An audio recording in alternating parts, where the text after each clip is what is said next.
장 1절부터 17절까지입니다.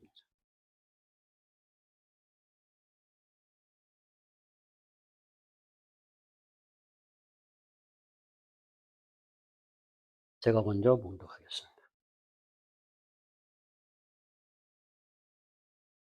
1, 2절을 제가 함께 읽죠. 내가 그리스도 안에서 참말을 하고 거짓말을 아니하노라. 나에게 큰 근심이 있는 것과 마음에 그치지 않는 고통이 있는 것을 내 양심이 성령 안에서 나와 더불어 증언하노니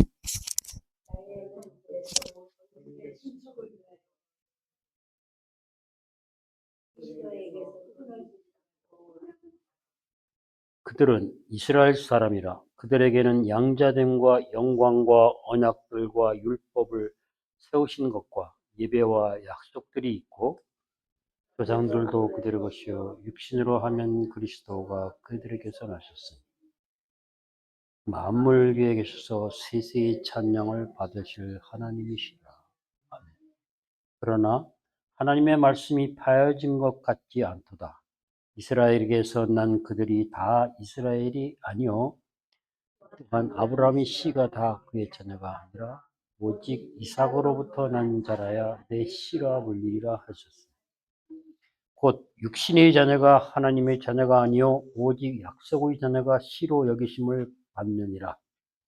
약속의 말씀은 이것이니 명년 때에 내가 이르리니 사라에게 아들이 있으리라 하십니다. 그뿐 아니라 또한 리브가가 우리 조상 이삭 한 사람으로 말미암아 임신하였는데 그 자식들이 아직 낳지도 아니하고 무슨 선이나 악을 행하지도 아니한 때에 택하심을 따라되는 하나님의 뜻이 행위로 말미암지 않고 오직 부르시는 이로 말미암아 서게 하려 하사 리브가에게 이르시되 큰 자가 어린 자를 섬기리라 하셨나니 기록된 바 내가 야곱은 사랑하고 에사는 미워하였다 하심과 같으니 그런즉 우리가 무슨 말을 하리요 하나님께 불의가 있느냐 그럴 수 없느니라. 모세에게 이르시되 내가 긍휼히 여길 자를 긍휼히 여기고 불쌍히 여길 자를 불쌍히 여기라 하셨으니 그런즉 원하는 자로 말미암음도 아니요 다름박질하는 자로 말미암음도 아니요 오직 긍휼히 여기시는 하나님으로 말미암음이니라. 성령이 바로에게 이르시되 내가 이 일을 위하여 내 이름이 온 땅에 전파되게 하려 함이라. 함께 그런즉 하나님께서 하고자 하시는 자를 긍휼히 여기시고 하고자 하시는 자를 완악하게 하시느니라. 아멘.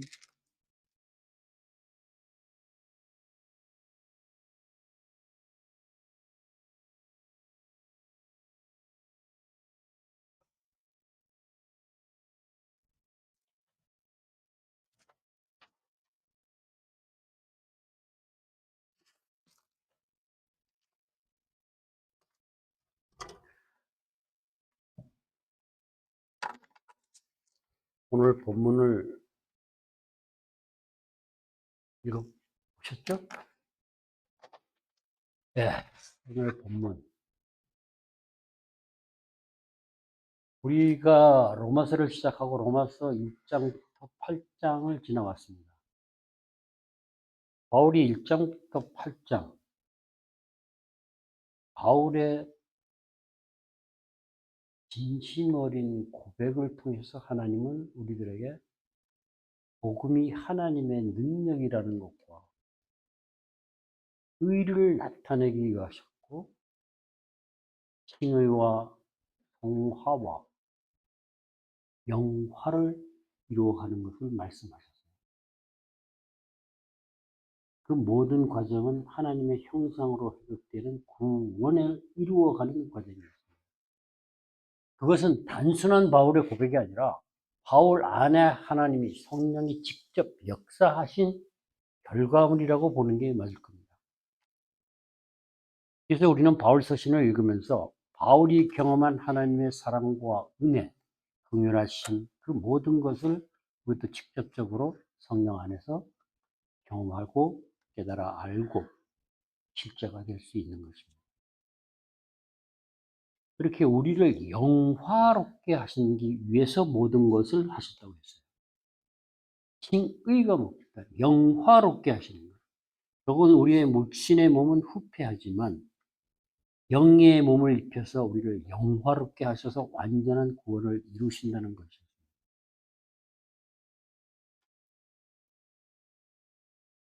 근데 오늘부터는 9장, 10장, 11장은 이스라엘 백성에 대한 이야기를 바울은 하고 있습니다.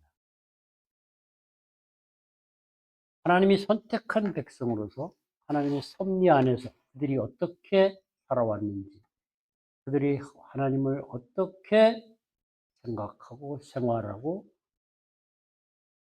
그 결과 예수 그리스도를 메시아로서의 거역했는지. 이것을 누구보다도 바울은 잘 알고 있었습니다. 그래서 오늘의 6절부터 9장 5절을 시작하면서 바울이 한 말은 남의 말 같지 않고요. 아픈 얘기입니다. 바울이 과거에 예수쟁이들을 잡으러 다니지 않았다면, 또 그로 인해서 수많은 환난과 핍박을 받지 않았었다면, 또 바울이 바리새인 중에 바리새인이요, 정말 율법에 관한 한은 한이 아는 사람 정도가 아니었죠. 그것은 능가한 분이었기 때문에 더더욱 고통스러웠을 것이라는 거예요. 그러나 바울이 예수를 만나기 전에는 전혀 몰랐었죠. 그들과 동일한 생활을 했습니다. 그러니까 우리가 죄 가운데 살면 사실 죄를 모르고 삽니다. 그것이 당연한 거예요. 그러나 바울이 8장까지 오면서 칭의와 통화와 영화를 고백하면서 바울한테 알게 하신 그 영적인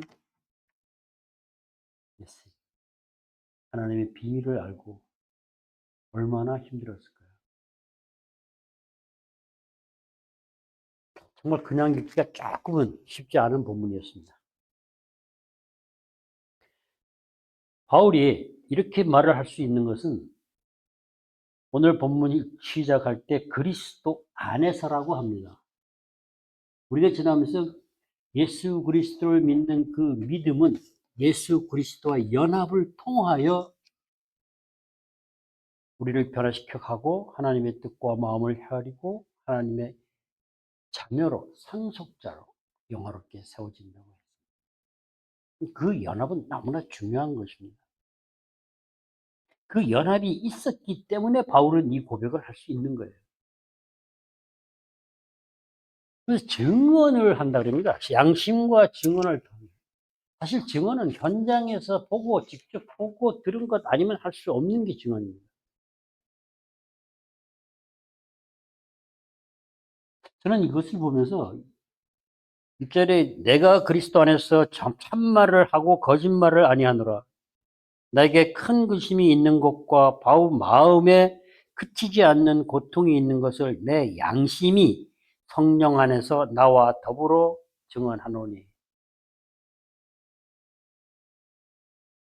이 말씀을 읽으면서 떠오르는 구절이 있었어요. 이 말을 할 수 있는 것은 바울이 연합의 과정에서 예수 그리스도가 나타날 때 내 지체, 음란, 부정, 사욕, 악한 정욕, 탐심 이것이 죽으면서 그것들이 만들어 놓은 옷, 행실과 성품이 죽었다는 겁니다. 그래서 있게 된 것이, 새롭게 된 것이 3장 9절에 거짓말을 하지 말라 이렇게 됐어요. 그 연합의 과정에서 바울은 거짓말을 할 수 없게 되었다는 겁니다. 자기 입으로 안 한다가 아니고 그렇게 변화를 시켰다는 겁니다. 그것을 양심과 성령 안에서라는 말을 가지고 하고 있는 겁니다. 그래서 바울은 거짓말을 할 수 없는 사람이 되었고 영의 인도하심을 따라 영의 새로운 것으로 섬기는 하나님의 자녀로 상속자로 살 수 있었던 것입니다. 이거 우리가 내가 거짓말을 해야지 안 해야지가 아니고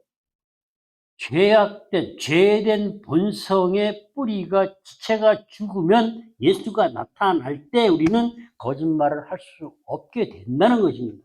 그렇게 되었다고 바울은 고백하는 거예요. 그래서 내 말이 진실이다, 참이다라는 거예요.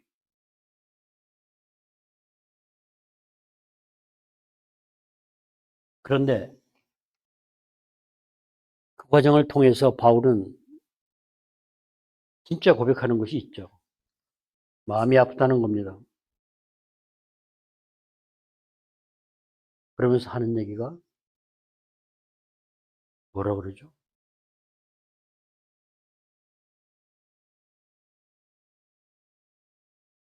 끊어질 연정이라 그랬던가요? 제가 지금 여기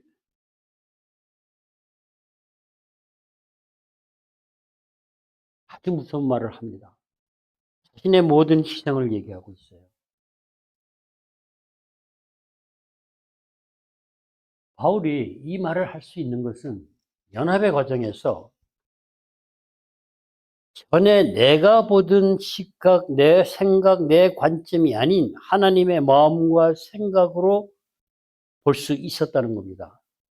영적 통찰력으로, 영의 눈으로, 영적인 눈으로 현실을 바라보니 이스라엘 백성이 너무나 불쌍했던 것이죠. 자신이 그러했기 때문에 그렇습니다.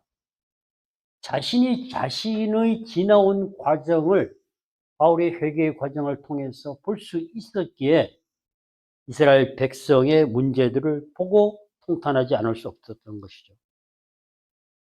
한마디로 하나님의 마음을 알게 되었다는 거예요. 이스라엘 백성들을 향한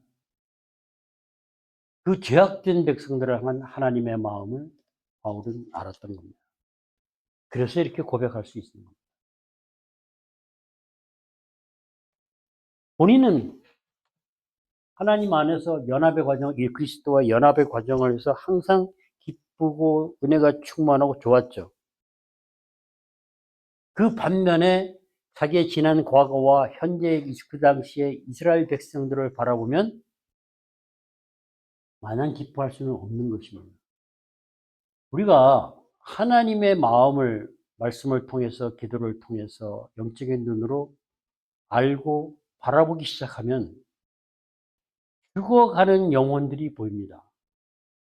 그것은 너무 마음이 아파요.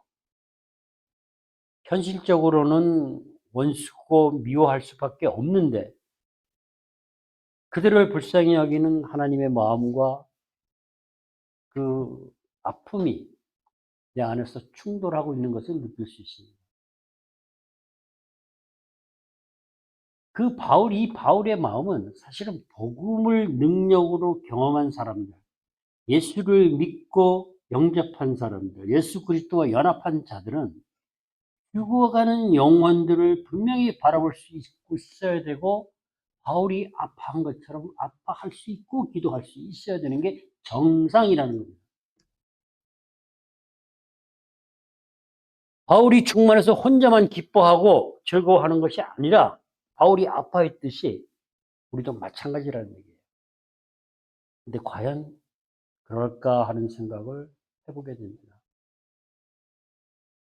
왜냐하면은 바울이 지금 이스라엘 백성들을 바라보고 안타까워하는 그 마음은 주님의 마음이기 때문에 그렇습니다.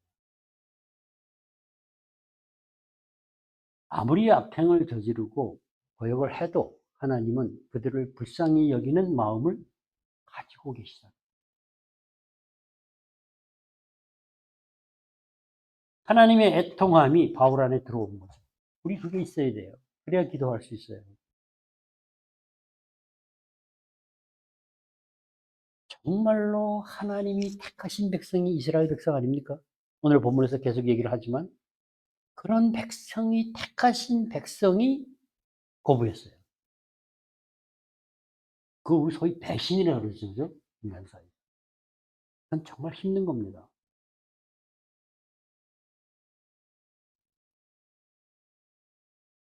근데 우리가 양심 얘기를 가끔 하는데 오늘 본문에 있기 때문에 짚고 넘어가야 될 것 같아요. 양심은 하나님이 태초에 우리 모두에게 주신 것이죠. 선악을 분별할 수 있는, 구별할 수 있는 인간의 의식을 말하는 겁니다. 어떤 논리를 초월해서 우리가 직관적으로, 우리가 의식적으로 인지하고 알 수 있는 거예요. 옳고 그르다 이런 것들을. 사실인지 참인지 것인지를 분별할 수 있는 합리적인 지식이고 능력이라는 거예요. 우리가 기본적으로 양심이 있어서 옳고 그름을 분별할 수 있다는 것입니다. 그걸 넣어주셨다는 얘기예요. 근데 바울은 오늘 양심을 가지고 나옵니다. 양심과 성령을 함께 얘기합니다. 성령이 예수를 믿고 우리의 양심을 깨어나게 해서 살렸다는 겁니다. 아무리 하나님이 우리한테 양심을 넣어주셨지만 죄악된 세상 속에 사는 죄로 인해 그 양심이 무뎌졌죠. 그러니까 제대로 분별할 수 없는 상황까지 이르러 사는 것이 사망과 저주 가운데 사는 인간이라는 겁니다. 아무리 판단하는 양심이라도 하나님을 떠나 있고 완악해지고 세상에 물들어 버리면 바른 판단을 할 수 없다는 거죠. 그것을 아주 심하게 말하는 것이 양심이 화인 맞았다? 없다는 얘기입니다. 그런데 오늘은 바울은 양심을 가지고 말씀 얘기를 하는 것은 성령 안에서 다시 회복이 된다. 우리 회복이 돼야 돼요. 그것이 하나님의 의가 심어지는 과정에 양심은 회복이 되는 겁니다. 왜? 하나님의 의는 공의죠. 옳고 그름, 정의죠. 하나님의 의가 심어지면서 하나님은 우리를 의인으로 만드시겠다고 하셨습니다. 그것은 하나님의 자녀고 상속자를 말하는 것이에요. 참 바울이 많이 힘들었을 것 같아요. 왜냐하면은 그냥 예수를 믿는 자들을 핍박한 게 아니잖아요. 아주 직접적으로 핍박을 했잖아요.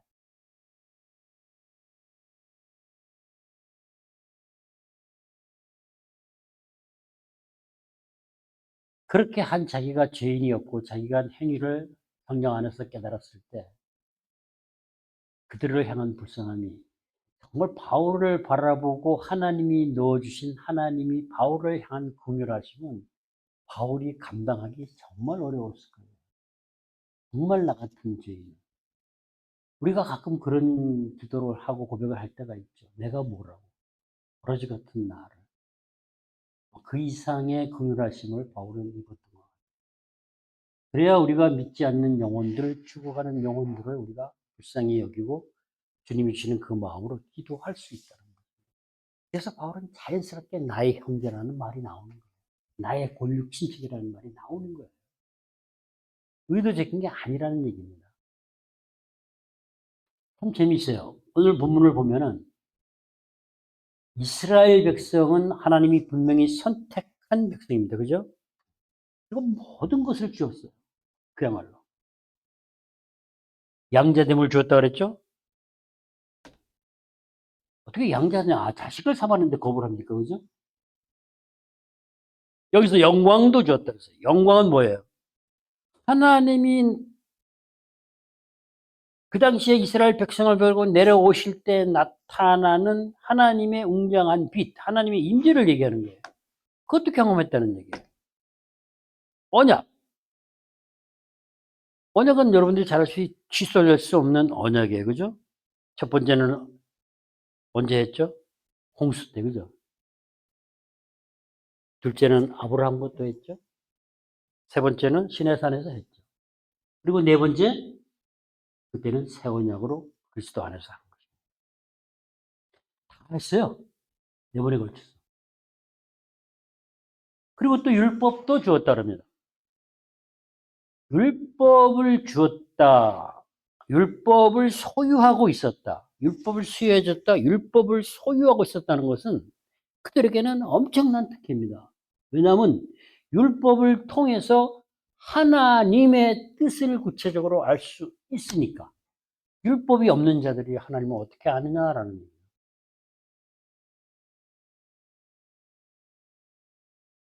율법을 주어서 하나님의 뜻을 알 수 있게 했기 때문에 이스라엘 백성은 변명의 여지가 사실 없어요. 그죠? 그들의 욕심과 욕망 때문에 율법을 자기들의 욕심에 맞게 이용을 했잖아요. 무엇을 해야 되는지, 무엇을 몰래 해야 되는지 다 구체적으로 제시해 주었어요. 아주 자세하게.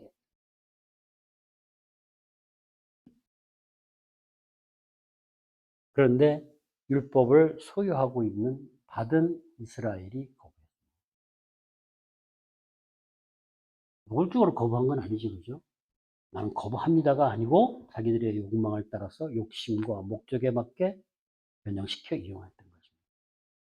그러면 우리가 지금은 성경을 주셨어요. 성경을 주셨는데 우리가 이스라엘 백성처럼 이스라엘 백성에게 하나님을 구체적으로 알 수 있게 했는데 이제는 성경을 주셔서 아는 정도가 아니라 어떻게 해야 되겠어요? 고린전서 2장 9절에서 보고 듣고 마음으로 생각하고 하나님 깊은 곳까지 통달할 수 있게 만들어 놓으셨다는 거예요. 그러니까 이제 우리가 변명할 여지 없어요. 예수 모른다고. 하나님 모른다고. 그리고 성경이 얼마나 많이 보급되어 있습니다. 그런 그들에게 이스라엘 백성의 예배도 있었어요. 근데 제가 한 주석에서 이런 말을 봤어요. 이 당시 그들이 예배라고 하는 바울이 얘기하는 이 예배는 여호와의 목소리에 대한 순종이 특징이다. 성전 예배를 예배하는 것인데 성전에 우리가 이스라엘 백성이 예배를 드리러 간다는 것은 하나님을 만나러 가는 것이다. 또 하나님을 만나러 가는 것과 하나님의 목소리는 무슨 관계가 있냐? 우리가 늘 얘기하는 하나님의 목소리, 하나님의 음성, 하나님의 임재라는 겁니다. 그게 영광이라는 거예요. 그런 이스라엘에게 하나님은 약속까지 하셨어요. 그죠? 조상들도 있었다 그래요. 조상들의 한 믿음의 생활을, 신앙의 생활을 본받아 살면 되는데 본받아 사는 게 아니라 그들의 자리에 앉아서 통치하고 가르치고 살았다. 지금 혹시 우리 그런 건 그렇지는 않나 모르겠어요. 게다가 예수님이 무슨 혈통에서 났어요? 다윗의 혈통에서. 그들 족보라는 얘기예요.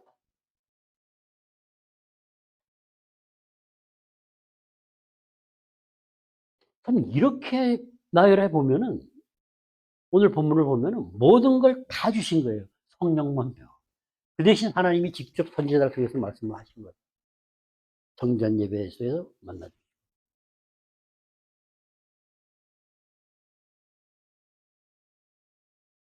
그리고 마지막에 예수님이 만물 위에 있다고 하는 것은 예수님이 오셔서 다스린다는 통치를 얘기하고 있는데 그 모든 것을 이스라엘 백성은 거부했다는 겁니다. 그것을 바울이 보고 느끼고 아느니 얼마나 속이 상하겠어요. 자기가 그렇게 살았잖아요. 그래서 바울이 배설물이라고까지 하잖아요. 자기가 주님을 만나고 성령 안에서 양심이 살아나고 보니까 자기가 살았던 그 모든 시간이 잘못된 거예요. 하나님을 거역하고 살았다는 거예요. 근데 그들이 동일하게 거역하고 여전히 메시아를 인정 안 하고 거부하고 산다? 독이 터지죠. 저는 그렇게 표현할 수밖에 없어요.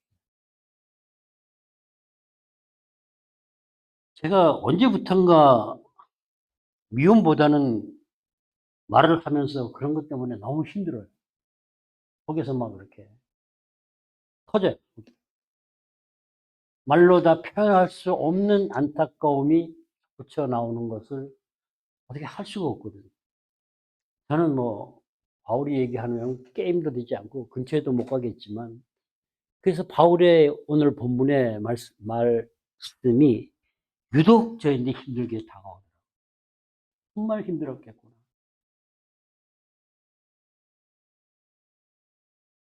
그렇게 거역한 이스라엘 백성. 바울은 그렇게 거부한 그들에게 자기를 핍박한 자들에게 거꾸로 이제는 동일함을 가지고 안타까워하고 있다. 그게 바울의 마음이겠습니까? 주님의 마음이죠. 그래서 참 좋으신 하나님이에요. 그럼에도 불구하고 하나님은 바울을 통해서 다시 깨닫게 하려고 계속 말씀을 하신다는 거죠.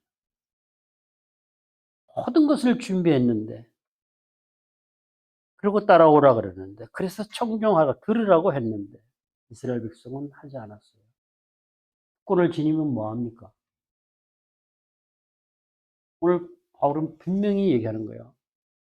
특권을 지녔다고 선민이라고 아브라함의 혈통을 가졌다고 선택된 백성 구원받는 거 아니라고 얘기하는 겁니다.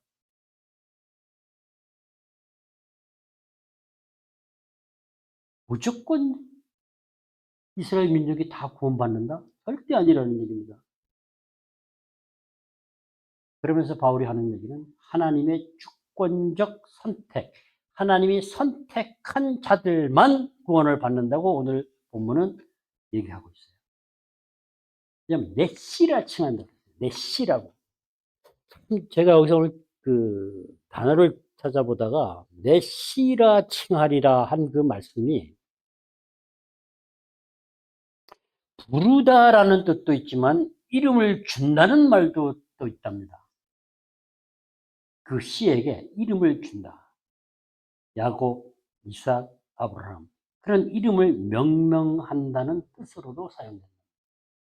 그러면 훨씬 더 씨로 칭하리라고 한 것이 이해가 좀 더 되는 것 같아요.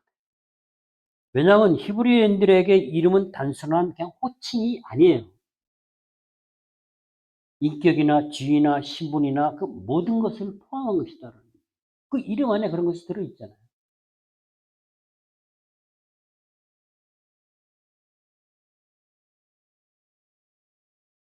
그렇게 아브라함 하나님이 이름을 칭해서 불러서 약속한 자들만 선택된 백성이라는 거예요.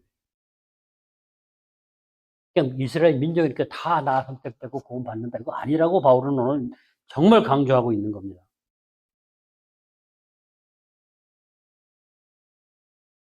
그러면 신약에 와서도 그럴까요? 선택된 백성만. 그런 의미로 가는 것은 아니다라고 분명히 얘기합니다. 신약에서는 그리스도를 믿느냐 안 믿느냐가 문제죠. 그것이 하나님의 백성으로서의 선택 받느냐 못 받느냐의 문제가 되는 것입니다.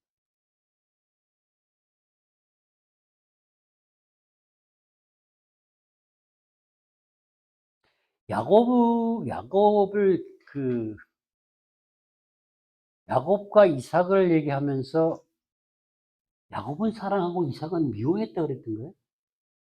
그래서 야곱은 사랑하고 에서는 미워했다. 그거 참 듣기 거북해요, 그죠? 우리 하나님 그럴 수 있어요. 여러분들 그렇게 생각하죠? 근데 이것을 또 심하게 발전시키는 분들도 있더라고요. 형제간의 선택과 유기를 하나님이 허락하신다. 그것 아닌 것 같고 그런 문제가 있어요. 왜냐하면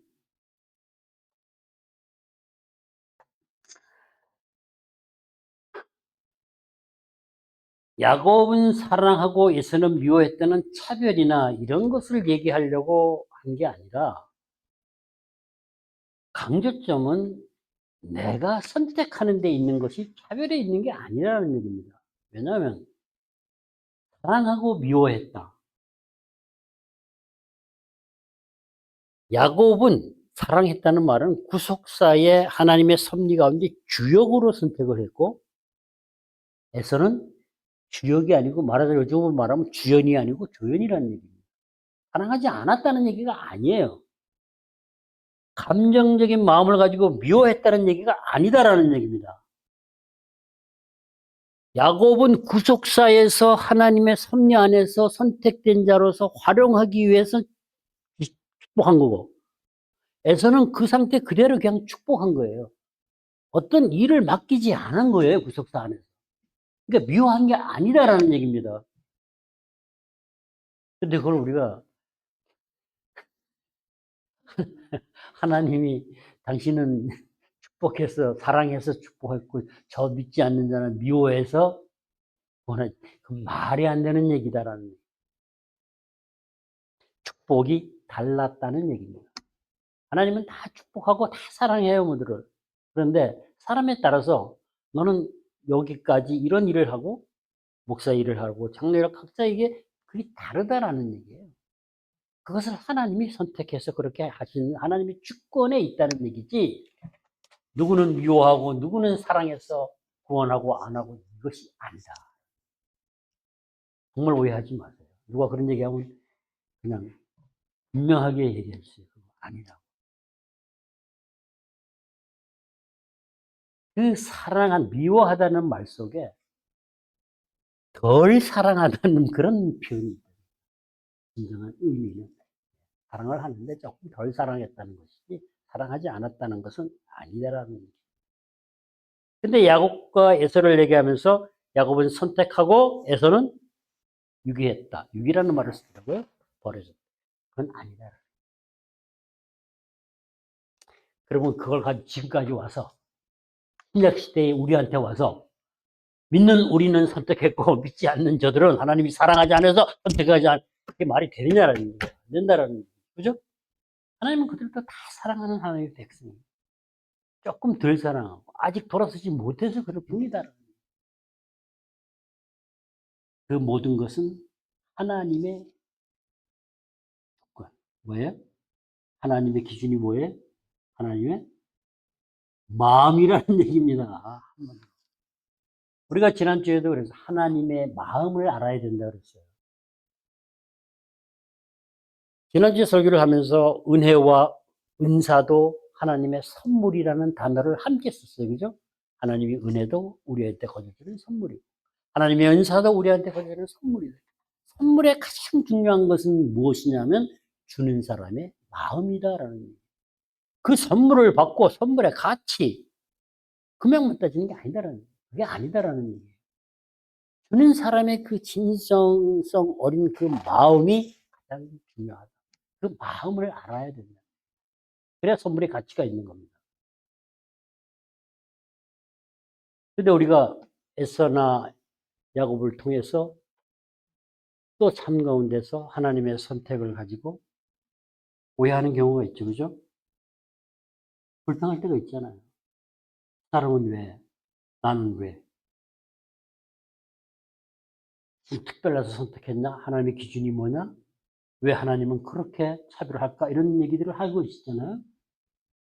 그런 것들은 하나님의 마음을 정말 몰라서 하는 말이다라는 얘기입니다. 하나님의 마음을 알면 그 얘기를 못한다는 얘기입니다. 하나님이 선택하는 기준, 하나님의 마음은 이게 뭐예요? 우리 교회의 맨 앞에 있는 이름입니다. 에스더라는 겁니다. 하나님의 선택의 기준, 하나님의 마음은 하나님의 은혜, 자비, 긍휼, 그 사랑이라는 거예요. 그 마음으로 하시는 거예요. 그것이 한마디로 하나님의 마음이라는 얘기예요. 시도니처는 학자치는 하나님의 마음으로 하나님의 뜻을 이루어가기 위해서 세워진 교회예요. 교회를 세우기 위해서 세운 교회가 아니다라는 거예요.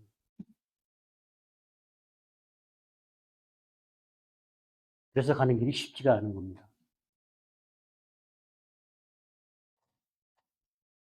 바울은 다른 기준은 없다고 하는 겁니다. 하나님의 마음, 하나님의 사랑, 헤세드. 그것이 선택의 기준이라. 거기에 차별이 있을 수 있나요? 없습니다.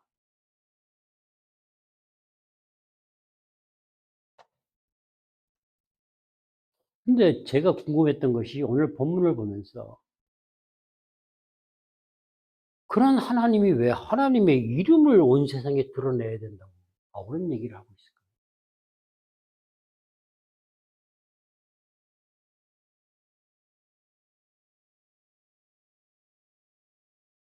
왜 하나님의 이름이 온 땅에?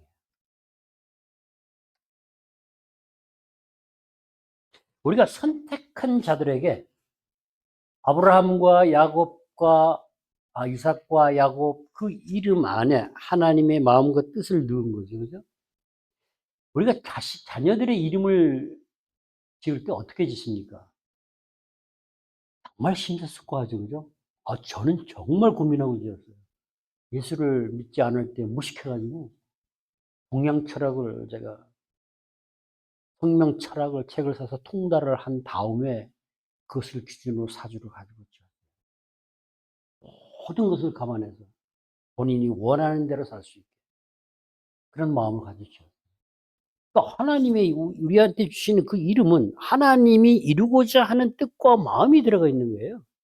헤세드언이라는 이름을 주셨다는 그 이름 안에 하나님이 뜻하고 계획하신 마음과 뜻이 들어있어요. 우리 그것을 이루어가는 거예요. 우리가 뭘 만들어가는 게 아니다라는 거예요. 하나님은 하나님의 이름이 선택한 백성들한테 이름을 주고 그 이름을 통해서 행복해지기를 바라면서 그 이름을 주셨던 거죠. 하나님의 이름이 온 땅에 퍼지기를 원하는 것도 하나님의 이름을 통해서 하나님의 마음과 뜻이 이루어지기를 원하십니다. 하나님의 이름 안에 들어있는 하나님의 마음은 하나님의 긍휼하심과 은혜와 사랑을 우리가 그 마음을 알기를 원하십니다. 그냥 이름만 부르는 거 말고 진짜 하나님이 나를 얼마나 사랑하는가. 그래야 행복해질 수 있다는 겁니다.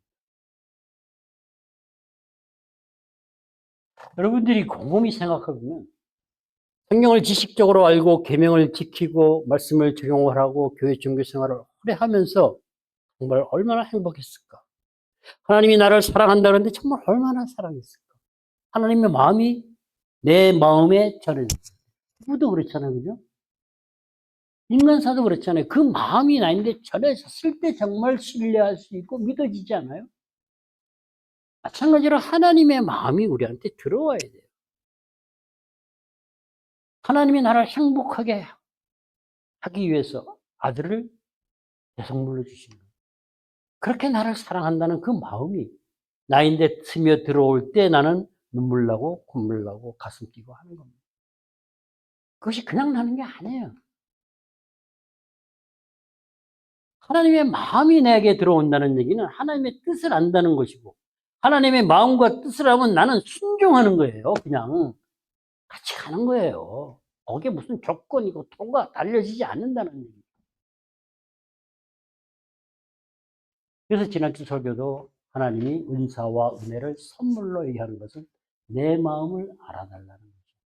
오늘 하나님의 여호와의 이름이 온 땅에 편만하게 되는 것도 십자가에서 하나님이 사랑에 이미 이 땅에 편만하게 뿌려졌는데 그 하나님의 사랑의 그 마음을 성도들이 예수 그리스도를 믿는 모든 이들이 믿음으로 받아들이고 경험하고 알아야 행복해질 수 있는 거예요. 그래서 하나님의 이름이 온 땅에 전파되기를 원하는 것이다.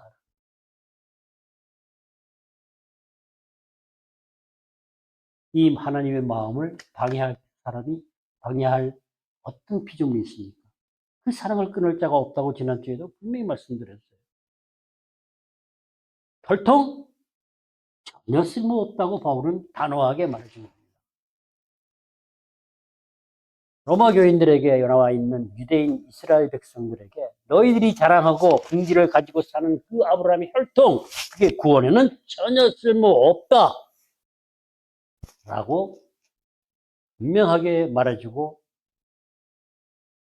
예수 그리스도를 메시아를 거역하고 있다는 것을 깨달아 알기를 바라는 거죠. 근데 참,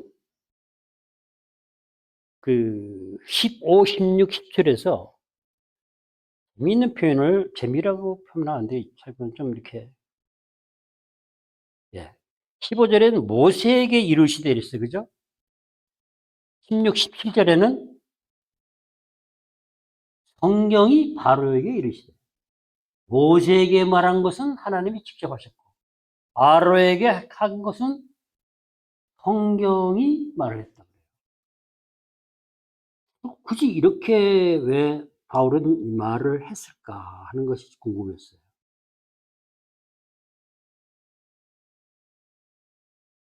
지금까지 바울은 로마 교인들에게 분명하게 얘기한 거예요. 이스라엘 백성들에게 모든 선택은 하나님의 있다. 하나님의 마음에 있다. 하나님의 뜻에 있다는 겁니다. 인간이 결정하는 게 아니라는 거였어요. 행위도 아니고 활동도 아니라는 거였어요.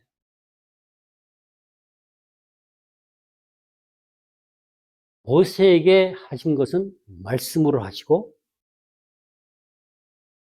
바울에게 한 것은 성경에 이르시되, 성경이 말했다. 그 얘기 뭐예요?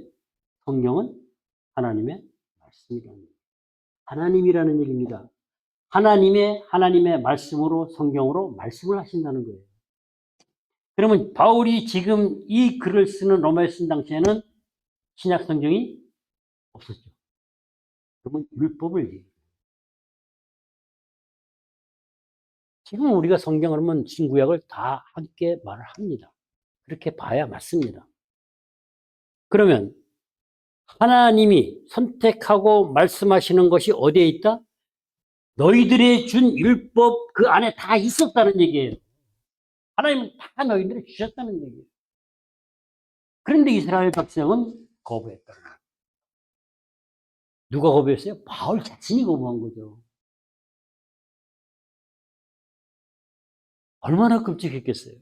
그걸 내가 했으니까. 말은 너희가 그렇게 했다. 진짜는 내가 했어요. 내가 그랬다는 거예요. 우리 그런 후회하지 말아야 됩니다.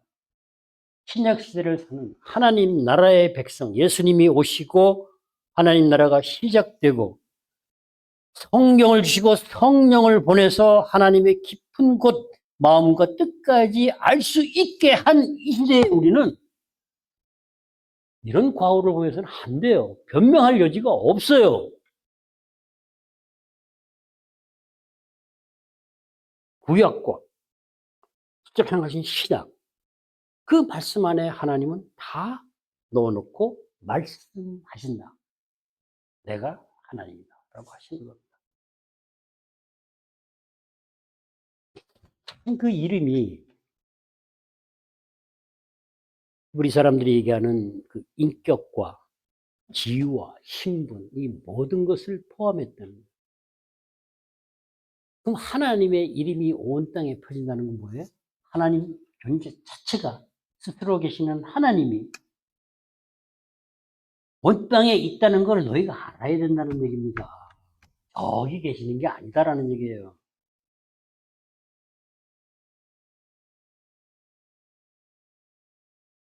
메시아를 보내서 회복하시겠다는 하나님의 마음, 뜻, 그 창조 능력이 결국은 어디에 있다는 겁니까? 하나님, 말씀, 성경, 성경에 있다는 겁니다. 성경을 통해서 하나님의 말씀이 하나님이 모든 피조물을 다시 새롭게 재창조하시겠다는 겁니다. 교회 하나 세워서 너네들 그냥 행복하게 여기 살아, 이 정도가 아니다라는 얘기예요. 그것을 예수 그리스도를 통해서 온 땅에 드러나시기를 바라는 것입니다. 그래서 하나님의 이름이 온 땅에 전파되기를 원하십니다. 그래서 바울이 그렇게 얘기를 하는 거예요. 갈라디아서 6장 15절은 분명히 이렇게 얘기를 합니다. 할례, 무할례가 효력이 있고 중요한 게 아니고 오직 새롭게 지으심을 받는 것만이 중요하다. 그것을 재창조라고 합니다. New Creation. 하나님은 그것을 이루시기 위해 주님을 보내십니다.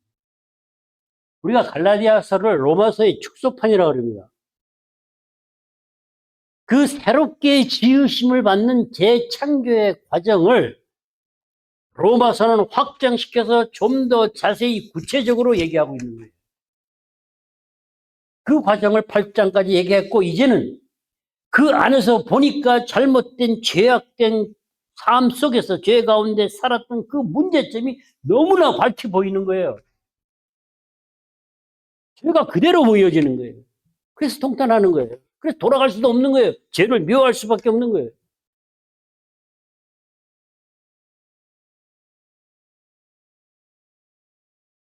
그것을 알라고 하시는 겁니다. 그 마음과 뜻은 지식만 가지고 알 수가 없습니다. 분명히 성경은 요한복음 17장 3절은 예수 그리스도와 하나님 보내신 하나님을 아는 자, 인격적이고 영적인 친밀한 교제 가운데 아는 것을 얘기합니다. 그렇게 알아야 된다는 얘기예요. 그래서 고린도전서는 그러잖아요. 1장 9절에서 너희를 불러 모은 게 뭡니까? 교회잖아요. 불러 모아서 그리스도와 함께 교제하게 하시는 하나님은 누구시다? 하나님이 그렇게 하신다는 겁니다. 신실하게 하신다는 겁니다. 그것도.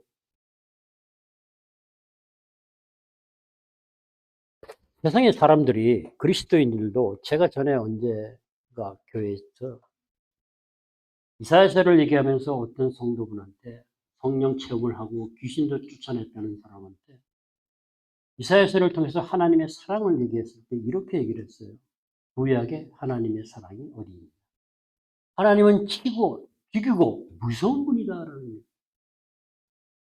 그래서 좀 기가 막혔어요. 많은 사람들이 구약만 가지고 하나님을 무서운 분으로 두려운 분으로 생각을 하는 경향이 가끔 있는 것을 봅니다. 하나님은 두려운 분일까요? 경이로운 분인 건 맞아요. 창조주시고 전지전능하신 분이니까. 한편으로는 무서울 수 있어요. 그래서 하나님은 강한 자고, 그죠? 힘이고, 능력이고, 벌도 주고, 그죠? 그런데 누군가에게는 하나님이 전혀 무섭지가 않죠. 미롭지만. 정말 무서운 분이지만, 나에게는 안 무섭다, 이런 얘기. 왜 그럴까요?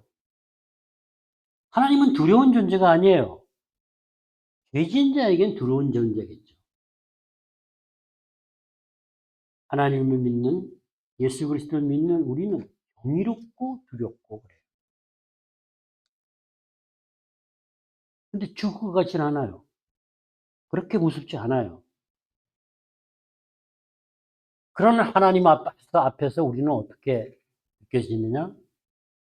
죽을 것 같지도 않고, 두렵지도 않고, 오히려 평화롭다.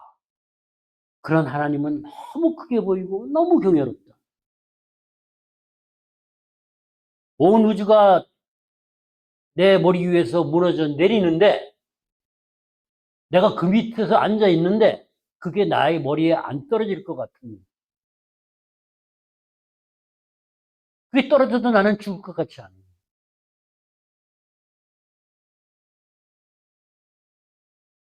그게 하나님의 마음을 알 때 가능해집니다. 이론적으로는 안 됩니다.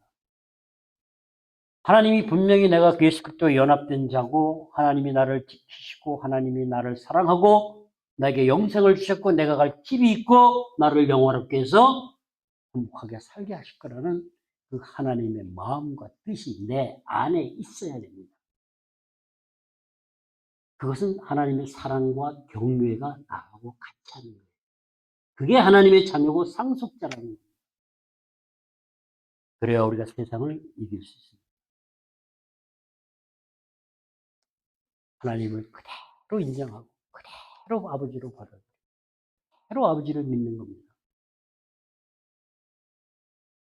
내 기준으로 내 생각으로 하나님은 이런 분이고 저런 분이고 하나님은 왜 저 사람은 저렇게 축복을 하고 나는 이렇게 그게 아니다라는 겁니다. 하나님은 우리 모두를 사랑하십니다. 내가 그 하나님의 그 진짜 속마음을 그 에세드를 은혜와 자비와 긍휼과 그 사랑을 바르게 경험하지 못해요. 그 십자가가 내 안에 살아 움직이고 역동적으로 역사할 때 하나님의 마음을 지속적으로 깊이 알아가면 예수와 그리스도와 연합을 이루어갑니다. 그것을 통해서 영의 새로운 것으로 섬긴다. 하나님의 자녀로 상속자로 영화롭게 하신다는 거예요. 얼마나 좋습니까? 성경은 검증되고 검증됐어요. 그죠? 증언들이 증언입니다. 증언이 됩니다. 근데 많은 경우 그대로 받아들이질 않아요. 자꾸 왜곡을 해요. 그 인간의 죄성 때문에 그렇습니다. 자기 욕심과 욕망을 위해서 왜곡시켜서 쓴다는 거예요. 그러나 하나님의 마음을 알고 뜻을 알면 왜곡 불가능합니다. 그래서 힘듭니다. 바울은 그래서 환난과 고통과 고난 가운데 너무 힘든 가시를 없어요. 그런데 주님의 은혜가 내 은혜가 내게 족하다라고 하셨을 때 그 말씀이 무엇인지를 알았기 때문에 없애달라는 것을 거두어드리고 그대로 그것은 하나님의 은혜가 우리가 예수 그리스도를 믿는 믿음과 결합해서 뭐가 돼요? 하나님의 사랑으로 내 안에 역사할 때 우리는 하나님의 마음을 뜻을 내 마음에 품게 되기 때문에 바울이 지금 본육 친척을 향해서 애타게 애통해하면서 내가 끊어질지라도 그들이 깨달아 알고 메시아를 영접하고 돌아서길 바랍니다. 그래야 우리 헤세드 언유처치가 하나님의 뜻대로 갈 수 있다. 빨리 가느냐 늦게 가느냐 하나님이 하십니다. 우리는 최선을 다해서 하나님의 말씀에 순종하고 뜻을 따라가야 돼요. 그것을 고린도전서 12장 마지막 절에서 그러죠. 내가 가장 좋은 길을 보인다고 한 것입니다. 우리 헤세드 언유처치는 힘들지만 가장 좋은 길을 가는 교회가 성도들이 공동체가 될 수 있기를 소망합니다. 우리 그렇게 되어야 합니다. 수많은 교회 중에 하나 교회가 되어서는 안 된다. 하나님이 세우시는 대로 세워져서 하나님의 뜻과 하나님의 마음이 실현되는 그것은 이 땅에 하나님 나라, 하나님의 사랑과 정의가 공의가 실현되는 세상이에요. 그게 하나님 나라. 거기에 일익을 담당하는 거기에 동참해서 나아가는 우리 모두가 될 수 있기를 주님의 이름으로 축원합니다. 어떻게 해야 된다고요?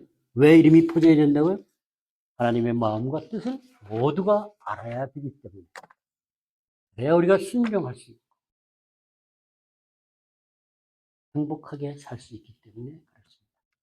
기도하겠습니다.